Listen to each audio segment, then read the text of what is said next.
Hello friends, कैसे हो। जी के 2020 यूट्यूब चैनल में आपका हार्दिक स्वागत है।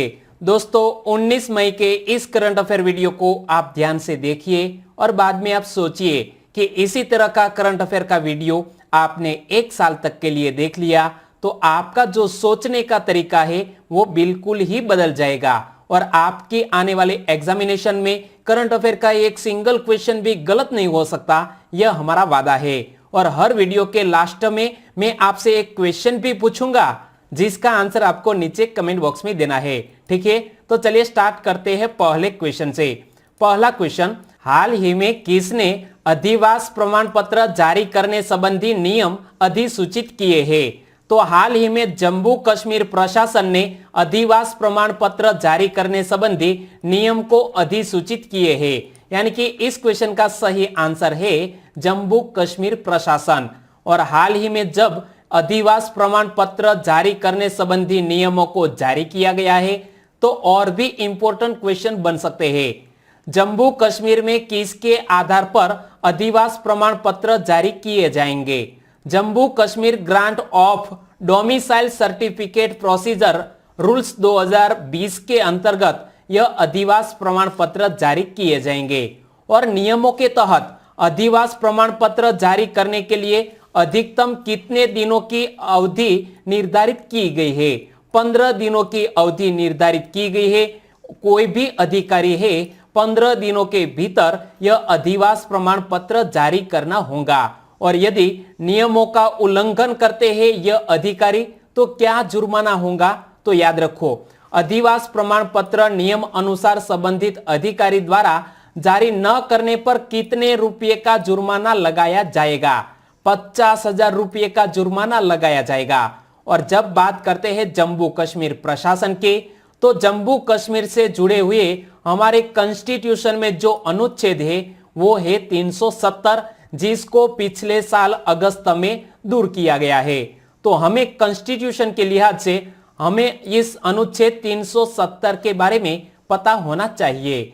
अनुच्छेद 370 के तहत जम्मू कश्मीर की संविधान सभा को यह सिफारिश करने का अधिकार दिया गया था कि भारतीय संविधान के कौन से अनुच्छेद राज्य में लागू होने चाहिए, और इसी तरह का प्रावधान अनुच्छेद 370 में था। और भी एक अनुच्छेद करंट अफेयर में रहा, वो है अनुच्छेद 35A। तो देखो, अनुच्छेद 35A अनुच्छेद 370 से उपजा है और जम्मू कश्मीर संविधान सभा की सिफारिश पर वर्ष 1954 में राष्ट्रपति राजेंद्र प्रसाद के एक आदेश के माध्यम से लागू किया गया था। और इसीलिए हमने पिछले साल जब यह धारा 370 और 35A को रद्द कर दिया है तो इसी के मामले में हमें पता होना चाहिए। तो 35A ने राज्य के बाहर के लोगों को जम्मू कश्मीर में संपत्ति खरीदने और स्थायी निवासियों के लिए नौकरी आरक्षण सुनिश्चित करने पर रोक लगा दी थी, जिसको रद्द कर दिया गया है। यानी कि अब भारत का कोई भी नागरिक जम्मू कश्मीर में अपनी संपत्ति खरीद सकता है। और संविधान के अनुच्छेद 370 के तहत जम्मू कश्मीर का एक अलग संविधान था और इसी के बारे में कई बार एग्जामिनेशन में क्वेश्चन भी सेट किए जा रहे हैं। तो बात करते हैं जम्मू कश्मीर की। तो एक और क्वेश्चन सुर्खियों में था और वो था, जम्मू नगर निगम ने सिटी चौक का नाम बदलकर भारत माता चौक और सर्कुलर रोड चौक का नाम बदलकर अटल जी चौक कर दिया है। और यहां आप देख सकते हैं कुछ मंथ पहले ही यह करंट अफेयर था। एक चौक का नाम अटल जी चौक और दूसरे चौक का नाम भारत माता चौक कर दिया गया है। और इसी चौक पर हर साल यहाँ के लोगों द्वारा गणतंत्र और स्वतंत्रता दिवस पर तिरंगा फहराया जाता है। और बात करते हैं जम्मू कश्मीर की, तो एक और क्वेश्चन आप याद रखो कि निम्न में से किसके लिए राष्ट्रीय हरित कौर योजना दोबारा शुरू की गई है? जम्मू कश्मीर के लिए यह राष्ट्रीय हरित कौर योजना दोबारा शुरू की गई है। और यहां आप देख सकते हैं यह नया मैप, एक है केंद्र शासित प्रदेश जम्मू कश्मीर और दूसरा है लद्दाख। और जम्मू कश्मीर के उपराज्यपाल कौन है? गिरीश चंद्र मुर्मू। और लद्दाख के उपराज्यपाल है RK माथुर, यानी कि राधा कृष्ण माथुर। तो दोस्तों इसी तरह हर क्वेश्चन से जुड़े इंपॉर्टेंट फैक्ट मैं आपके सामने रखता हूं। हमारा यह तरीका आपको अच्छा लगता है, लाइक करना मत भूलिएगा। दूसरा क्वेश्चन, हाल ही में सुर्खियों में रहा वेस्ट बैंक किस नदी के पश्चिमी तट पर स्थित एक भूभाग है? तो यहां आप देख सकते हैं, एक है भूमि भाग जिसका नाम है वेस्ट बैंक और यह जॉर्डन रिवर पर स्थित है। जॉर्डन रिवर के यह पश्चिमी तट पर स्थित है वेस्ट बैंक, यानी कि इस क्वेश्चन का सही आंसर है जॉर्डन रिवर। तो यहां वेस्ट बैंक के एक और इजराइल देश, यानी कि पश्चिम में इजराइल देश और पूर्व में जॉर्डन कंट्री स्थित है। तो हाल ही में यह वेस्ट बैंक सुर्खियों में क्यों है? तो देखो, हाल ही में संयुक्त राज्य अमेरिका के विदेश मंत्री माइक पोम्पियो, यहां आप देख सकते हैं माइक पोम्पियो इजराइल की यात्रा पर गए और जहां उनकी प्रधानमंत्री बेंजामिन नेतन्याहू से वेस्ट बैंक के अधिग्रहण को लेकर वार्ता भी हुई और इसलिए यह वेस्ट बैंक सुर्खियों में था। तो इसके पीछे का जो इतिहास है वो यह है कि वेस्ट बैंक इजराइल के पूर्व में इजराइल जॉर्डन सीमा पर स्थित लगभग 6555 वर्ग किलोमीटर के भूभाग में फैला है और वर्ष 1948 में हुए प्रथम अरब इजराइल युद्ध में जॉर्डन ने इसी क्षेत्र पर अधिकार कर लिया था, परंतु वर्ष 1967 में हुए तीसरे अरब इजराइल युद्ध तकरीबन 6 दिवसीय यह युद्ध था और इसमें अरब देशों की हार के बाद इजराइल ने इसे पुनः प्राप्त कर लिया है। तीसरा क्वेश्चन, हाल ही में देखो अपना देश के तहत किस विषय पर 20वें वेबिनार का आयोजन किया गया? तो पहले तो यहां आप इमेज को देखिए, देखो अपना देश, take the place for visiting at least 15 locations across India by 2022, यानी कि आपको एक प्रतिज्ञा लेनी है कि मैं 2022 तक इंडिया के 15 ऐसे विजिटिंग प्लेस है इसकी विजिट करूंगा और इसी के तहत हाल ही में 20वें वेबिनार का आयोजन किया गया जिसका विषय था उत्तराखंड एक स्वर्ग, यानी कि इस क्वेश्चन का सही आंसर है उत्तराखंड एक स्वर्ग।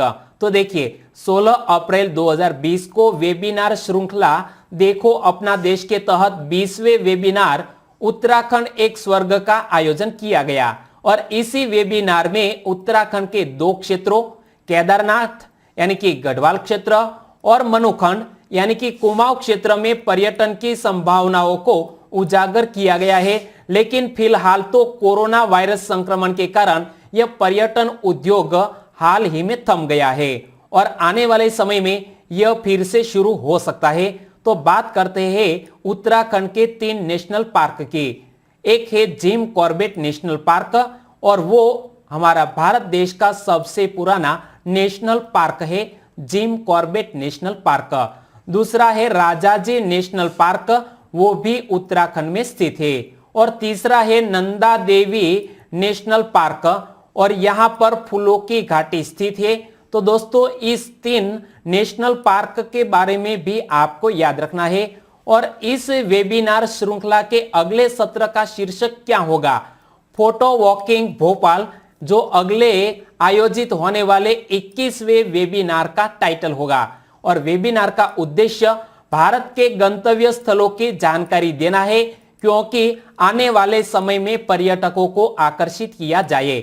चौथा क्वेश्चन, निम्न में से कौन सी खेल प्रतियोगिता कोविड-19 लॉकडाउन के बाद शुरू होने वाली विश्व की पहली खेल प्रतियोगिता है?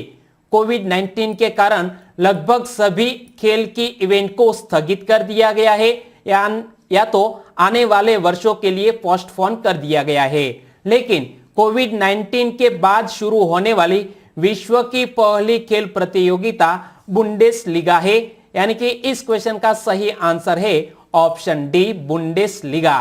तो यह क्या है? जर्मन की लोकप्रिय प्रोफेशनल फुटबॉल लीग है बुंडेसलीगा। इसकी स्थापना कब हुई? 1963 में और इसमें 18 टीमें हिस्सा लेती हैं और अब तक बायर्न म्यूनिख सर्वाधिक 29 बार बुंडेसलीगा का खिताब जीत चुकी है और बुंडेसलीगा खेल इवेंट में कुछ नियम तय किए गए हैं, जैसा कि खेल खाली स्टेडियम के साथ शुरू हुआ, सप्ताह में 2 बार खिलाड़ियों का परीक्षण किया जाएगा और खेलों में भाग लेने वाली टीमों को संगरोध के तहत रखा गया था, यानी कि खिलाड़ियों को क्वारंटाइन कर दिया गया था और इसके बाद इस इवेंट को आयोजित किया गया। पांचवा क्वेश्चन, हाल ही में भारत को वेंटिलेटर प्रदान करने की घोषणा किसने की है? भारत को वेंटिलेटर प्रदान करने की घोषणा अमेरिका देश ने की है, यानी कि इस क्वेश्चन का सही आंसर है अमेरिका।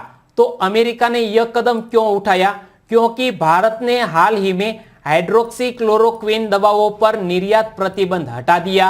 इससे अमेरिका को काफी हद तक फायदा हुआ और अमेरिका कोविड-19 से सबसे अधिक प्रभावित देशों में से एक है और इसके बाद लगभग 50 मिलियन हाइड्रोक्सीक्लोरोक्विन टैबलेट अमेरिका को निर्यात की गई थी। और इसी तरह हाल ही में अमेरिका ने हमारे भारत को वेंटिलेटर प्रोवाइड करने का वादा किया है। और बात करते हैं अमेरिका देश की, तो यहां आप मैप में देख सकते हैं, यह है अमेरिका। अमेरिका की कैपिटल का नाम क्या है? Washington DC. अमेरिका के राष्ट्रपति है डोनाल्ड ट्रंप। अमेरिका के उपराष्ट्रपति है माइक पेंस। अमेरिका की करेंसी क्या है? American dollar. और संयुक्त राज्य अमेरिका यह नाम थॉमस पेन द्वारा सुझाया गया था। और अमेरिका की स्थापना कब हुई थी? 4 जुलाई 1776 को अमेरिका की स्थापना हुई थी। छठा क्वेश्चन, हाल ही में किस राज्य के एक गांव के स्थानीय लोगों ने कोविड-19 के संभावित इलाज के लिए क्विनिन का पता लगाया है? तो यहां मेघालय के एक छोटे से गांव के लोगों ने कोविड-19 के संभावित इलाज के लिए क्विनिन का पता लगाया है, यानी कि इस क्वेश्चन का सही आंसर है मेघालय। तो देखो, हाल ही में पूर्वोत्तर भारत में मेघालय के एक गांव क्विनिन नोंगला देव के स्थानीय लोगों ने कोविड-19 के संभावित इलाज के लिए क्विनिन का पता लगाया है और गांव का नाम सिनकोना की छाल से निकाले गए अल्कलॉइड क्विनिन के नाम पर रखा गया था। और यहां आप देख सकते हैं सिनकोना की छाल को, और मलेरिया रोकने में इसकी छाल मददरूप हो सकती है। तो देखो, मलेरिया एवं मच्छरों से होने वाली अन्य बीमारियों से निपटने के लिए अंग्रेजों ने सिनकोना का वृक्षारोपण लगभग वर्ष 1874 के आसपास कराया था मेघालय में। और मलेरिया के इलाज के लिए क्लोरोक्विन और कुनेन के रूप में प्रसिद्ध क्विनिन सल्फेट नामक दवा का उपयोग होता है। और इसी तरह हाल ही में मेघालय के एक गांव में यह शुरू हुआ है। और बात करते हैं मेघालय की, तो मेघालय की स्थापना कब हुई थी? 21 जनवरी 1972 को मेघालय राज्य की स्थापना हुई। और मेघालय की कैपिटल का नाम है शिलांग। मेघालय के राज्यपाल कौन है? तथागत रॉय। और मेघालय के मुख्यमंत्री है कॉनरेड के संगमा। और यहां आप देख सकते हैं, एक तरफ है असम और दूसरी तरफ है बांग्लादेश, दोनों के बीच घिरा हुआ है यह मेघालय। सातवां क्वेश्चन, निम्न में से कहां INL CUL 57 को भारतीय नौसेना में कमीशन किया गया?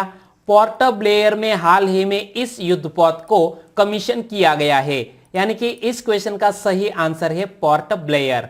और लैंडिंग क्राफ्ट यूटिलिटी शिप यानी कि INL CUL 57, तो इस युद्धपोत का निर्माण किसने किया है? Garden rich ship builders and engineers limited द्वारा इसको निर्माण किया गया है। और INL CUL 57 LCU मार्क 4 श्रेणी का 7वां युद्धपोत है, जिसको हाल ही में पोर्ट ब्लेयर में लॉन्च किया गया। और इस युद्धपोत का मुख्य कार्य ट्रांसपोर्ट और मुख्य युद्धक टैंकों की तैनाती करना, सशस्त्र वाहन सेना और जहाज से बेस तक उपकरण लाना और ले जाना, यह इसका कार्य होगा। और LCU मार्क 4 श्रेणी का पहला युद्धपोत INL CUL 51 को भारतीय नौसेना में कब कमीशन किया गया था? मार्च 2017 में इस श्रेणी का पहला युद्धपोत कमीशन किया गया था। और इसी इंडियन नेवी से जुड़े और भी क्वेश्चन है कि भारतीय नौसेना दिवस प्रत्येक वर्ष कब मनाया जाता है? हर साल 4 दिसंबर को भारतीय नौसेना दिवस मनाया जाता है। तो हमारे भारतीय नौसेना का हेडक्वार्टर नई दिल्ली में स्थित है। 31 मई 2019 से भारत के वर्तमान नौसेना अध्यक्ष एडमिरल करमबीर सिंह हाल ही में हमारे एडमिरल है। और करमबीर सिंह ने किसका स्थान लिया है? सुनील लांबा का स्थान लिया है। 8वां क्वेश्चन, हाल ही में गोल्ड लोन की सुविधा का शुभारंभ किसने किया? गोल्ड लोन की सुविधा का शुभारंभ कैनरा बैंक ने किया है, यानी कि इस क्वेश्चन का सही आंसर है कैनरा बैंक। तो देखो, कैनरा बैंक ने गोल्ड लोन से जुड़ा एक विशेष व्यवसाय शुरू किया है। गोल्ड लोन व्यवसाय कोविड-19 महामारी के कारण अपने ग्राहकों को वित्तीय जरूरतों को पूरा करने के लिए यह शुरू किया गया है और बैंक ने 30 जून 2020 तक 7.85% वार्षिक ब्याज दर पर ऋण उपलब्ध कराने के लिए गोल्ड लोन की जो अभियान है उसको शुरू किया है और शुरू किया है कैनरा बैंक ने। तो इसका हेडक्वार्टर कहां पर स्थित है? कर्नाटक के बेंगलुरु में। कैनरा बैंक के वर्तमान अध्यक्ष कौन है? टी.एन. मनोहरन। और इसके एमडी एंड सीईओ कौन है? कैनरा बैंक के managing director and chief executive officer L V. Prabhakar है, जो यहां आप इमेज में देख सकते हैं। 9वां क्वेश्चन, हाल ही में चरण पादुका अभियान किसने शुरू किया है? चरण पादुका अभियान मध्य प्रदेश की सरकार ने शुरू किया है, यानी कि इस क्वेश्चन का सही आंसर है मध्य प्रदेश। और इस अभियान के बारे में मैं आपको बताऊं तो मध्य प्रदेश से गुजरने वाले प्रवासी श्रमिकों के लिए चरण पादुका अभियान शुरू किया गया है और इस अभियान के तहत प्रवासी श्रमिकों को जूते और चप्पल प्रदान किए गए थे। चरण पादुका अभियान मध्य प्रदेश पुलिस द्वारा चलाया जा रहा है और इस पहल को जनता का पूरा समर्थन मिला है। किसके द्वारा चलाया जा रहा है? मध्य प्रदेश पुलिस के द्वारा। तो बात करते हैं मध्य प्रदेश की। तो पहले तो यहां आप मैप में देखिए कि उत्तर प्रदेश, राजस्थान, गुजरात, महाराष्ट्र और छत्तीसगढ़, इन 5 राज्यों से घिरा हुआ यह मध्य प्रदेश, जिसकी कैपिटल का नाम है भोपाल। भोपाल को राजा भोज की नगरी और जिलों की नगरी भी कहा जाता है और भोपाल से एक गैस त्रासदी भी जुड़ी हुई है, क्योंकि यहां मिथाइल आइसोसाइनेट गैस के रिसाव के कारण तकरीबन 2000 लोगों की मौत हुई थी। मध्य प्रदेश का राजकीय पशु है बारहसिंगा। मध्य प्रदेश का राजकीय पुष्प सफेद लिली। राजकीय पक्षी है शाह बुलबुल, यानी कि पैराडाइज फ्लाई कैचर। राजकीय वृक्ष है बरगद और राजकीय फसल है सोयाबीन। और मध्य प्रदेश के नए चीफ मिनिस्टर अब कौन बन गए हैं? शिवराज सिंह चौहान। और वे मध्य प्रदेश के इतिहास में ऐसे पहले नेता हैं जो 4थी बार चीफ मिनिस्टर बन गए हैं। और मध्य प्रदेश के पहले मुख्यमंत्री कौन थे? रविशंकर शुक्ल जी। मध्य प्रदेश में सबसे कम समय अवधि तक मुख्यमंत्री का कार्यभार संभालने वाले मुख्यमंत्री कौन थे? श्री नरेश चंद्र जी। 10वां क्वेश्चन, आत्मनिर्भर भारत अभियान में नाबार्ड के लिए कितने रुपये आवंटित किए गए थे? आत्मनिर्भर भारत अभियान के तहत नाबार्ड को 30,000 करोड़ रुपए आवंटित किए गए थे, यानी कि इस क्वेश्चन का सही आंसर है 30,000 करोड़। तो देखो, 30,000 करोड़ रुपए में से 15,200 करोड़ रुपए सहकारी बैंकों के माध्यम से और 5,300 करोड़ रुपए आरबीआई के माध्यम से किसानों को प्रदान किए जाएंगे।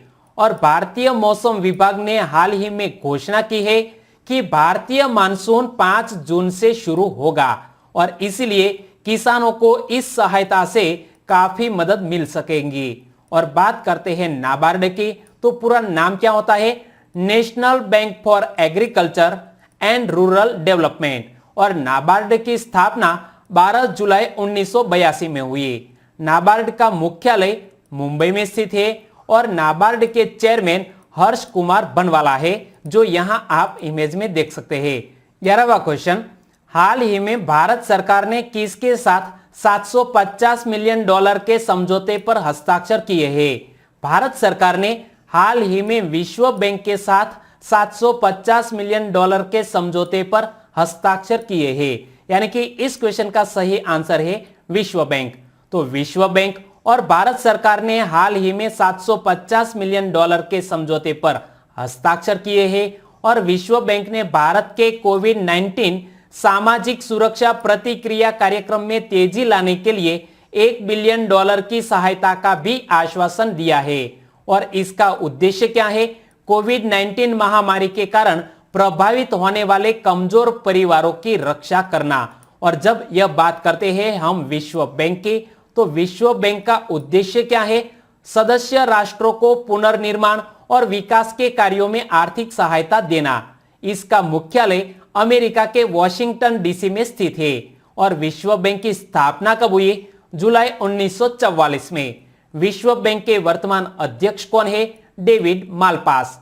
और विश्व बैंक के managing director and chief financial officer कौन है? भारतीय मूल की अंशुला कांत। और विश्व बैंक किस सिद्धांत पर कार्य करता है? Working for a world free of poverty, यानी कि विश्व को गरीबी से मुक्ति दिलाने हेतु विश्व बैंक कार्य करता है। 12वां क्वेश्चन, हाल ही में भारत सरकार ने सीमा अधोसंरचना के लिए किस समिति द्वारा की गई सिफारिशों को लागू किया है?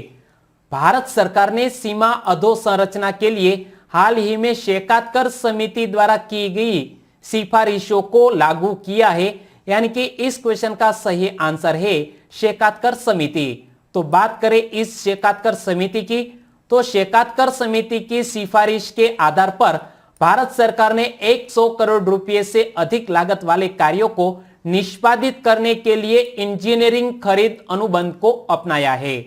और सीमा सड़क संगठन की खरीद शक्ति को 7.5 करोड़ रुपए से बढ़ाकर 100 करोड़ रुपए किया गया है। शेकातकर समिति का गठन 2018 में किया गया था और यह समिति रक्षा मंत्रालय द्वारा लेफ्टिनेंट जनरल डी शेकातकर की अध्यक्षता में गठित की गई थी। 13वां क्वेश्चन, भारत ने किस देश से पिलातूस बुनियादी प्रशिक्षण विमान खरीदने की योजना को भी खत्म कर दिया है? तो हाल ही में हमारे भारत में मेड इन इंडिया के तहत बहुत सी रक्षा सामग्री बनाई जा रही है, तो इसीलिए स्विट्जरलैंड देश के साथ जो पहले सौदा हुआ था इसको हाल ही में खत्म कर दिया है, यानी कि इस क्वेश्चन का सही आंसर है स्विट्जरलैंड। तो देखो, स्विट्जरलैंड से पिलातूस बुनियादी प्रशिक्षण विमान खरीदने की योजना को खत्म कर दिया है और यह परियोजना 1000 करोड़ रुपए की थी। इसे हटा दिया गया है क्योंकि HAL से पहले ही HTT-40 ट्रेनर विमानों को विकसित कर लिया है हमारे भारत ने, और इसीलिए हमें स्विट्जरलैंड से यह समझौता रद्द करने की जरूरत पैदा हुई। और 18 मई 2020 को भारतीय वायुसेना के प्रमुख RKS भदौरिया ने घोषणा की है, वायुसेना 8000 करोड़ रुपए की 3 मुख्य परियोजनाओं को स्थगित कर रही है। और ऐसा इसलिए है क्योंकि केंद्र सरकार मेक इन इंडिया पर जोर दे रही है, तो यह हमारे भारत देश के लिए काफी अच्छी बात। और अब बात करते हैं पिछले वीडियो के क्वेश्चन की। तो पिछले वीडियो में मैंने आपसे क्वेश्चन पूछा था कि हाल ही में बंगाल की खाड़ी में उठा चक्रवात अम्फान का नामकरण किस देश ने किया है? अम्फान का नामकरण किया है थाईलैंड देश ने। और इसी चक्रवात के कारण पश्चिम बंगाल और ओडिशा को काफी नुकसान पहुंच सकता है। और हमारे सही आंसर देने वाले सब्सक्राइबर फ्रेंड है विकास कुमार जल गोविंद चाक, जाडेजा छत्र सिंह जी गुजरात के जामनगर से, गजेंद्र नाहक गोवा से। उन्होंने लिखा है कि थाईलैंड की कैपिटल बैंकॉक है और थाईलैंड के प्राइम मिनिस्टर प्रयुत ओ-चान है। और केयूर योगी वो गुजरात के मेहसाना से है। शैलेश कुमार तबियाड़ गुजरात से, और इसी के बारे में डिटेल में हमेशा आंसर लिखते हैं शैलेश कुमार तबियाड़। सभी दोस्तों को बहुत बहुत धन्यवाद। हमारे और भी सब्सक्राइबर फ्रेंड है, वो है वनकर नितिन कुमार अहमदाबाद से, प्रियांक चौधरी सूरत से, मुकेश कुकड़िया राजकोट गुजरात बरवाला जसदण से, और अलकेश राठौड़ उन्होंने भी इस क्वेश्चन का सही आंसर दिया। सभी दोस्तों को बहुत बहुत धन्यवाद। और आज के वीडियो का क्वेश्चन ए रहा स्क्रीन पर, बेंजामिन नेतन्याहू 5वीं बार किस देश के प्रधानमंत्री बने हैं? यहाँ 4 ऑप्शन आपकी स्क्रीन पर है और उसी में से आपको चॉइस करना है कि बेंजामिन नेतन्याहू किस देश के 5वीं बार प्राइम मिनिस्टर बने हैं। आंसर देना है नीचे कमेंट बॉक्स में। तो दोस्तों आंसर देना मत भूलिएगा। और कल फिर मिलेंगे नए करंट अफेयर के साथ, लेकिन जाने से पहले आपको छोटी सी विनती, फेसबुक, व्हाट्सएप और टेलीग्राम के जरिए इस वीडियो की लिंक शेयर करना मत भूलिएगा। टेक केयर एंड जय हिंद।